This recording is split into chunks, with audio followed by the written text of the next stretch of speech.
जय भोलेनाथ। आप सभी का एक बार फिर से आपके अपने YouTube चैनल किटकैट स्टोरीज पर बहुत बहुत स्वागत है। भोलेनाथ सदा आप और आपके परिवारजनों को स्वस्थ और खुश रखें। आज की कथा सुनाने से पहले मेरा आप सभी से अनुरोध है कि इस बार शनिवार के दिन ही महाशिवरात्रि व्रत और शनि प्रदोष व्रत भी है। अगर आप इस बारे में जानना चाहते हो या शिवरात्रि की बहुत ही पावन पुण्यमयी कथा सुनना चाहते हो, शनि प्रदोष व्रत की कथा सुनना चाहते हो, तो इस दिन हमारे चैनल पर अपलोड होने वाली वीडियोस को भी बहुत सारा प्यार दीजिएगा। कथा सुनने के बाद आप प्लीज़ अगर हो सके तो वीडियो को लाइक ज़रूर कर दिया करें। इससे ये समझ में आता है कि आज की कथा आप सभी को पसंद आई या नहीं आई। तो रिस्पॉन्ड कीजिए आज की कथा का। एक समय श्री सूत जी को नैमिषारण्य तीर्थ में बैठे देखकर शौनक आदि महर्षियों ने बड़े हर्ष से जाकर उन्हें सब ओर से घेर लिया। फिर जब वे सभी तपस्वी महात्मा बैठ गए तब उनके बताए हुए आसन पर लो महर्षण कुमार सूत जी भी विनयपूर्वक विराजमान हुए। तब उन ऋषियों ने सूत जी से कहा कि मुने, अब आप पापों का नाश करने वाली कोई पुण्यमयी कथा भी कहिए। श्री सूत जी कहने लगे कि मैं श्री सरस्वती जी, गणेश जी तथा संपूर्ण देवताओं के युगल चरणारविंदों को नमस्कार करके और सबके नियंता धर्म स्वरूप परमेश्वर के चरणों में मस्तक झुकाकर उन सब की कृपा से तीर्थों के उत्तम फल का वर्णन करता हूँ। आप सभी ध्यानपूर्वक सुनिए। एक समय की बात है, सत्यवती नंदन व्यास जी राजा युधिष्ठिर के दरबार में आए। उनके आने का समाचार सुनकर सबको बड़ी प्रसन्नता हुई। भीमसेन आदि सभी भाई धर्मराज युधिष्ठिर के साथ उठकर खड़े हो गए। फिर युधिष्ठिर ने सामने जाकर भाइयों सहित उन्हें साष्टांग प्रणाम किया और विधि पूर्वक उनकी पूजा करके उन्हें सिंहासन पर बिठाकर उनका कुशल मंगल पूछा। तब धर्मा के व्यास जी ने उनसे पवित्र और दिव्य कथा सुनाई। कथा के अंत में राजा युधिष्ठिर ने मुनिश्रेष्ठ व्यास जी से इस प्रकार कहा कि हे ब्राह्मण देवता, आपकी कृपा से मैंने बहुत सी उत्तम कथाएं सुनी हैं। इस समय मैं धर्मारण्य के उत्तम महात्म्य की कथा सुनना चाहता हूँ। कृपा करके आज आप हमें ये कथा भी सुनाइए। तब व्यास जी कहने लगे, हे धर्मराज, धर्मारण्य अनेक प्रकार के वृक्षों से युक्त तथा तरह तरह की लताओं और गुल्मों से सुशोभित है। ये सदा पुण्यदायक है तथा निरंतर फलों से भरा रहता है। वहां पर किसी को किसी से कोई भी बैर नहीं होता। धर्मारण्य सर्वथा निर्भय स्थान है। वहां गऊ और व्याघ्र, चूहे और बिल्ली एक साथ खेल कूद किया करते हैं। मेढक सांप के साथ खेलता है। मनुष्य राक्षसों के साथ विहार करते हैं। धर्मारण्य महानंदमय, दिव्य और पावन से भी अति पावन है। स्वर्ग में देवता लोग धर्मारण्य निवासियों की प्रशंसा किया करते हैं। धर्मराज युधिष्ठिर ने पूछा, मुने, देवताओं ने उस क्षेत्र का नाम धर्मारण्य कब रखा? तब व्यास जी बोले कि राजन, एक समय धर्मराज ने बड़ी कठिन तपस्या की। तपस्या में लगे हुए धर्मराज को देखकर ब्रह्मा और इंद्र आदि सभी देवता कैलाश पर्वत पर गए। वहां भगवान शंकर भगवती उमा देवी के साथ पारिजात वृक्ष की छाया में बैठे हुए थे। उनके पास पहुंचकर ब्रह्मा जी ने इस प्रकार उनकी स्तुति की कि हे नीलकंठ, आपके अनंत स्वरूप हैं। आपको बारंबार नमस्कार है। आपके इस स्वरूप का यथावत ज्ञान किसी को नहीं है। आप कैवल्य और अमृत स्वरूप हैं। आपको नमस्कार है। देवता जिसका अंत नहीं जानते, उन भगवान शिव को नमस्कार है, नमस्कार है। वाणी जिनकी प्रशंसा करने में असमर्थ है, उन चिदात्मा शिव को नमस्कार है। भगवान, आपके मन से चंद्रमा और नेत्रों से सूर्य की उत्पत्ति हुई है। देव, आप ही सब कुछ हैं। आप में ही सबकी स्थिति है। इस लोक में सभी प्रकार की स्तुतियों के द्वारा स्तवन करने योग्य भी आप ही हैं। हे ईश्वर, आपके द्वारा ये संपूर्ण विश्व प्रपंच व्याप्त है। आपको बारंबार नमस्कार है। इस प्रकार महादेव जी की स्तुति करके श्री ब्रह्मा आदि देवता उनके आगे दंड की तरह पृथ्वी पर गिर पड़े। तब भगवान शंकर उनसे कहने लगे कि देवताओं, तुम क्या चाहते हो? ब्रह्मा जी कहने लगे, सबके दुखों का नाश करने वाले हे महादेव, धर्मात्मा धर्मराज ने बड़ी दुस्सह तपस्या की है। न जाने वे देवताओं को कौन सा उत्तम स्थान लेना चाहते हैं। यही सोचकर इंद्र आदि सभी देवता उनकी तपस्या से थर्रा उठे हैं। देवेश, आप उन्हें तपस्या से उठाइए। महादेव जी बोले, देवताओं, मैं सच कह रहा हूं कि तुम्हें धर्मराज से कोई भय करने की जरूरत नहीं है। ये सुनकर सभी देवता उठे और भगवान शिव की परिक्रमा और बारंबार नमस्कार करके अपने अपने स्थान को निर्भय होकर चले गए। परंतु देवराज इंद्र को नींद नहीं आई। उनकी सुख शांति खो गई। मन ही मन सोचने लगे कि अरे, मेरे लिए तो ये बड़ा भारी विघ्न उपस्थित हुआ।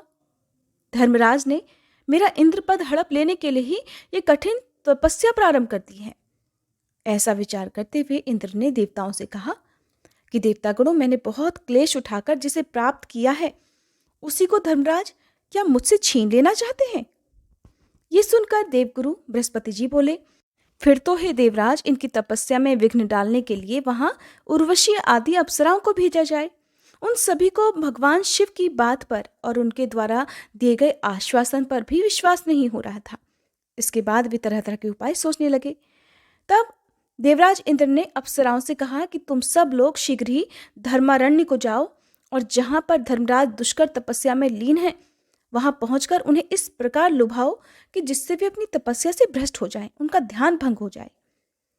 इंद्र का ये वचन सुनकर वर्धनी नामक अप्सरा कहने लगी कि हे पाकशासन, मैं देवताओं की कार्य की सिद्धि के लिए अपनी माया तथा रूप के बल से पूरी कोशिश करूंगी। ऐसा कहकर वर्धिनी उस स्थान पर गई जहां धर्मराज तपस्या करते थे। वह अधिकाधिक वस्त्रों और आभूषणों से विभूषित होकर अपने गालों पर रोली की बेंदी और नयनों में काजल लगाकर मनोहर रूप बनाकर उनके सामने गई और सबके मन को लुभाने वाला नृत्य करने लगी। उस समय धर्मराज का मन सहसा शुद्ध सा उठा। अब वर्धनी ने धर्मराज को शुद्ध सा हुआ देखकर पूछा कि प्रभु, समस्त चराचर जगत धर्म में ही स्थित है, वही साक्षात धर्मरूप होकर आप ये दुष्कर तपस्या क्यों कर रहे हैं? यमराज जी कहने लगे कि भामिनी, मैं भगवान महेश्वर के स्वरूप का दर्शन करना चाहता हूँ, इसीलिए कठिन तपस्या कर रहा हूँ। सुनकर वर्धनी बोली कि धर्मराज, इस तपस्या के कारण ही तो देवराज इंद्र आपसे भयभीत हो गए हैं और उन्हीं से प्रेरित होकर उन्हीं के कहने पर मैं यहाँ आपकी तपस्या में विघ्न डालने के लिए आई हूँ। वर्धनी के इस सत्य भाषण से अर्थात उनके सत्य बोलने से सूर्य नंदन यमराज बहुत संतुष्ट हुए। उन्होंने वर्धनी से इस प्रकार कहा कि मैं समस्त पाप कर्मा दुष्टात्मा प्राणियों के लिए यमराज हूँ और सभी जितेंद्रीय मनुष्यों के लिए धर्म स्वरूप हूँ। वही मैं तुम्हें दुर्लभ वर देता हूँ, तुम कोई मनोवांछित वर मांगो वर्धनी। तब वर्धनी कहने लगी, हे धर्मधारियों में श्रेष्ठ, मुझे लोकों के हित के लिए इंद्रलोक में स्थिरता पूर्वक निवास प्रदान कीजिए। यमराज जी कहने लगे, तथास्तु, अब तुम शीघ्रता से कोई दूसरा वर मांगो। वर्धनी कहने लगी, महामते, इस महाक्षेत्र में इसी स्थान पर मेरे नाम से एक प्रसिद्ध तीर्थ हो जो सभी पापों का नाश करने वाला हो। उसमें किया हुआ दान, होम, तप और स्वाध्याय सब कुछ अक्षय हो। तथास्तु कहकर भगवान धर्मराज मौन हो गए। तब वर्धनी ने प्रसन्नता पूर्वक उनकी 3 बार परिक्रमा करके मस्तक झुकाकर स्वर्गलोक को प्रस्थान किया। वहां जाकर वह देवराज इंद्र से इस प्रकार कहने लगी कि हे देवेश, आप सूर्य नंदन यम से भय मत कीजिए, वे तो यश प्राप्ति के लिए तपस्या कर रहे हैं। ऐसा कहकर वह इंद्र को प्रणाम करके अपने स्थान को चली गई, जिसके बाद धर्मराज विधि पूर्वक तपस्या में स्थित हो गए। उनकी घोर तपस्या देखकर देवताओं की प्रार्थना से भगवान शंकर वृषभ पर आरूढ़ होकर अस्त्र शस्त्र और सुंदर कवच धारण करके उस स्थान को गए जहाँ की धर्मराज तपस्या में स्थित थे। वहां पहुंचकर महादेव कहने लगे, हे धर्म, तुम्हारी इस तपस्या से मेरा मन बहुत संतुष्ट है, तुम कोई वर मांगो।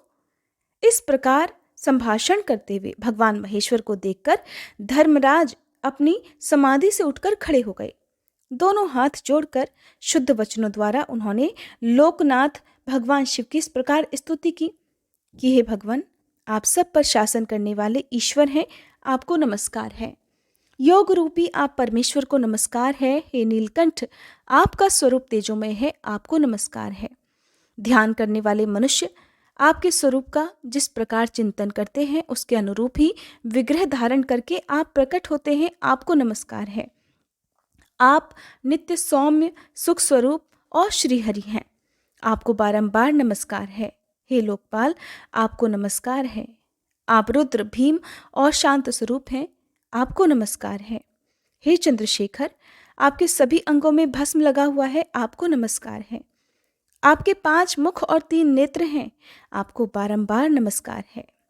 सर्प आपके आभूषण हैं तथा दिशाओं को ही वस्त्र के रूप में आप धारण करते हैं। आप अंधकासुर का विनाश करने वाले और दक्ष के पाप को हर लेने वाले हैं, आपको नमस्कार है। आपने कामदेव को भस्म किया है, आपको नमस्कार है।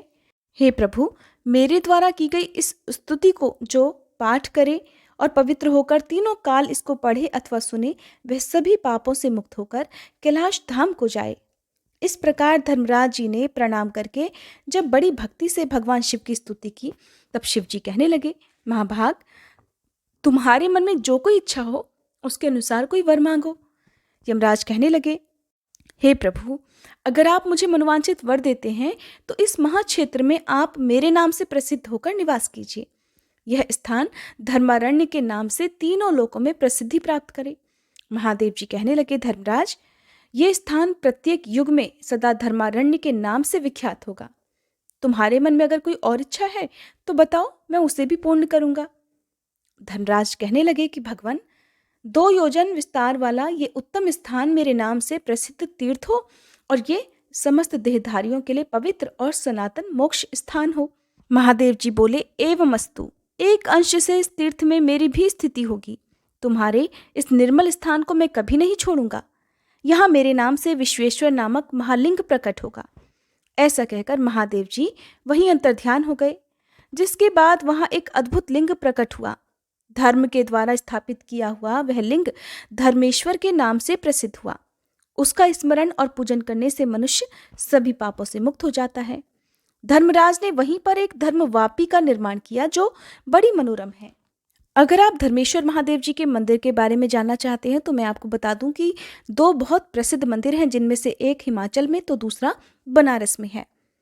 धर्मराज जी ने वहीं पर धर्मवापी का निर्माण किया, जिसमें स्नान और जलपान करके मनुष्य सभी पापों से मुक्त हो जाता है। जो मनुष्य व्याधि दोष के नाश अर्थात बीमारियों के नाश और क्लेश की शांति के लिए उस धर्मवापी में स्नान करके यम तर्पण करता है, उसको कोई उपद्रव, कोई परेशानी नहीं होती। अंतरिया, तिजारी, 4 दिनों पर होने वाला ज्वर, किसी नियत स्थान पर होने वाला ज्वर तथा शीत ज्वर आदि जितने भी रोग हैं, सभी उस मनुष्य को पीड़ा नहीं देते।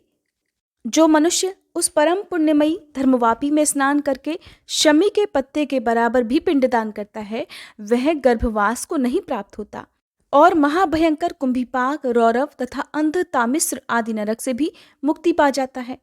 धर्मवापी में तर्पण करने से बहिर्षद, अग्निश्वात, आज्यप और सोमप नाम वाले पितर उत्तम तृप्ति को प्राप्त होते हैं। जो माया से मोहित होकर इस क्षेत्र में अत्यंत दूषित पर स्त्रीगमन तथा सोने आदि की चोरी का पाप करते हैं, वे सभी नरक में पड़ते हैं। दूसरे क्षेत्र में किया हुआ पाप धर्मारण्य में नष्ट हो जाता है, किंतु धर्मारण्य में किया हुआ पाप वज्रलेप हो जाता है। पुण्य पाप या जो कुछ भी शुभाशुभ कर्म होता है, वह सब 100 वर्ष तक यहाँ नित्य बढ़ता रहता है। मन में कामना रखने वालों के लिए ये पवित्र तीर्थ कामदायक है, योगियों के लिए ये मुक्तिदायक है तथा सिद्धों के लिए सदैव सिद्धिदायक बताया गया है। जय भोलेनाथ। आज का अध्याय समाप्त हुआ। अगर आपको ये वीडियो पसंद आई हो तो प्लीज़ वीडियो को लाइक करना मत भूलिएगा।